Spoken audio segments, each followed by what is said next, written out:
Hello everyone. This is a presentation for the different parts of the business plan. So this particular video will cover all the parts of the business plan which is required by our department. So first and foremost, these are the preliminary pages. You have the title page, approval sheet, advisor's recommendation sheet, acknowledgement, table of contents, list of tables, list of figures, list of exhibits, list of appendices, abstract, and the executive summary.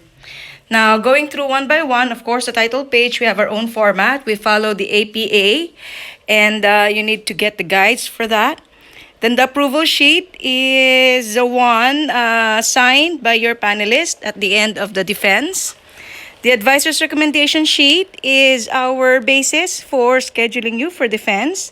So you need to secure your advisor's recommendation prior to filing for defense. The acknowledgement, we only have a one-page acknowledgement. Please note that. And then the table of contents, of course, including the list of tables in all the following list. Figures, exhibits, and appendices, these are normally written by the end of the actual business plan. And then the abstract executive summary are also written at the end. Of course, the summary will come out after you have finished all the different parts of the business plan. Moving on, we have the first chapter, although take note that we do not write the word chapter in our business plan paper. So what we have in the first chapter is the company overview. Within the company overview, these are the things that you need to put. Nature of the business, product description, company vision and mission, company goals and objectives, location of the business, and then a summary of this chapter for like a 5-sentence paragraph. Now, this has been discussed in class, but this very first chapter is very important because here, this is where you set up or explain clearly your business concept. Okay? So the value that you are proposing through your business idea or your product should be clearly defined in this area. Okay? With regards to company vision and mission, you have to refer to our discussion on vision and missioning. And the thing to remember is vision is overarching. It is bigger in terms of context than the mission. And the mission is, of course, a more detailed plan of achieving your vision. Company goals and objectives are more specific. Again, you start with the vision, which is basically more long term. And then the goals and objectives are your specific actions or activities that will make you achieve your mission, which will then make you achieve your vision. Okay? Now, sometimes students also put core values. You can also put that. Just make sure that the vision, mission, goals and objectives, and the core values are distinct but interrelated. Location of the business, this is very important because here you have to set up or introduce where we are going to find either your manufacturing or your distribution channel for your product or service. Next chapter is the business environment. Take note, there is a separate video to cover more specific details of the business environment. More or less, these are the contents of the business environment. And also note that there are some changes to the presentation of this chapter from the previous batch. This is what you need to follow. So the industry analysis comes first. Competitor analysis, which includes your direct, indirect, and potential competitor discussion. Then customer analysis and SWOT analysis. The previous format gives customer analysis appearing twice in the business environment as well as in the marketing plan. To be more cohesive and more concise, I only included the customer analysis here already and para wala ng repetition of discussions from the two chapters. Okay, and then the SWOT analysis, formerly this can be seen in the market plan. I included here in the business environment already so that you have a more cohesive discussion of your internal and external environment. Third, you have the management plan, which includes the organizational structure. This, you would expect that you would have your your diagram showing your an overview of your whole business. Then you have to specify the management team, the company workforce, the human resource policies that you will apply, recruitment and selection, compensation and benefits, training and development, and legal documentation. Now take note, our format for writing this is based on our actual implementation.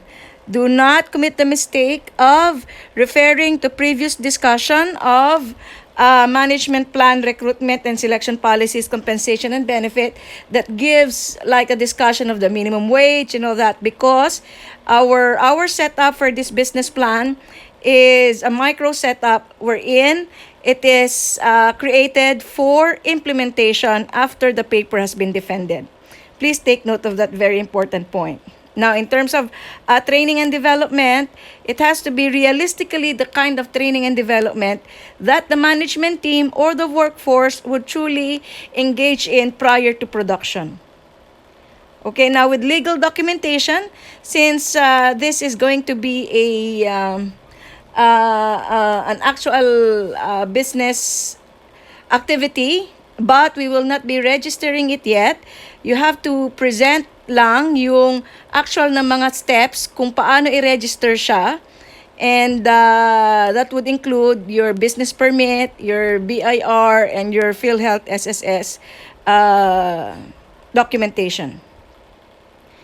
Next is the marketing plan. Also note that there's a separate video to be uploaded for the more detailed discussion of the marketing plan. So basically, this is just what the marketing plan contained.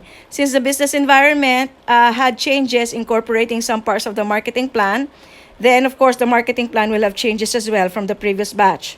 So here you would have the market research. The market research is your actual surveying activity.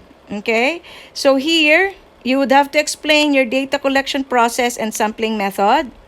Then you have to discuss your data gathering instrument and the contents of the data gathering instrument. Presentation and analysis of findings. Of course, once you have implemented the survey, you have gotten the data, and of course now you have to present it. And the major points that you need to present with regards to your findings would be the supply and demand results. Here, you have to present the historical demand and historical supply, and the projected demand and the projected supply. Using those two values and those two presentation of data, you have to compute for your market gap. Now, for the market segmentation and target market description, you have to include the target market's demographic, geographic, and psychographic profile. Again, this will be discussed more intensively in another video. Then the second part of the marketing plan is the marketing or the marketing strategies.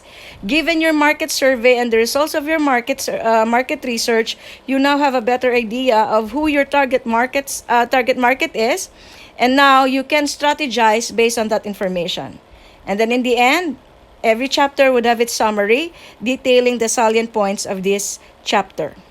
For the technical plan, you have to include the following: technical description of the product, product usage and uniqueness, production and process flow, description of the process, direct labor requirements, production schedule, tools and equipment, raw materials, utilities, and then the summary.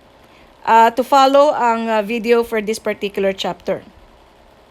The financial plan will include sources of financing, initial capital requirements, project cost, financial assumption, financial statement, which would include the following: projected statement of financial position, projected statement of partner's equity, income statement, and statement of cash flow. Next, also included in the financial plan, this is a little bit long, financial statement analysis, gross profit margin, return on sales, return on equity, return on asset, asset turnover, break-even point analysis, payback period, and then summarize the more important points of your financial plan. Lastly is the action plan. Now take note, again, this is different from the previous batch's action plan. The action plan that you need to discuss here is referring to your implementation period. So here, do not ambiguously just discuss what you intend to do in the next coming years. No, what you intend to do in the implementation period. So how are you going to raise the initial capital? How are you going to hire or get the people who will work for you or make your product? The training and skills development that the management team as well as the workers will undergo, your actual advertising and promotions, sustainability of raw materials, or where you're going to get all the raw materials needed for the implementation period. And then this is very important, the project schedule. Here, we would like to see several Gantt charts prior, during, and after implementation. Okay, so the next video would be writing the business environment. Hopefully, with this guide, this is what you're going to follow in this in your batch's business plan. Hope you start writing soon.